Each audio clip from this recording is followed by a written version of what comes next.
আল্লাহর বান্দা, যার ঈমান নাই তার কিছুই নাই। ঈমান এমন একটা জিনিস, এত বিশাল একটা আসমান, এটার শেষ কোথায় কেউ কোনোদিন বলতে পারবে না। মহাশূন্যের মধ্যে এই পৃথিবীতে একটা গ্রহ। কিরকম গ্রহ?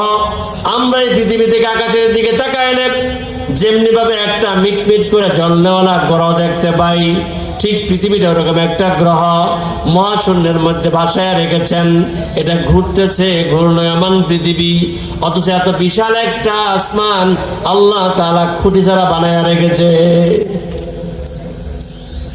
কুল্লু ফি'লিন, আরবি গ্রামার একটা কথা আছে, কুল্লু ফি'লিন লা বুদ্দা লাহু ফাইল। প্রত্যেকটা কাজের একটা কর্তা আছে, ওটা এমনি হয়ে যায় নাই, অবশ্যই তার একটা মিস্ত্রি আছে। মিস্ত্রির নাম কি? আল্লাহ। মিস্ত্রির নাম কি? আল্লাহ।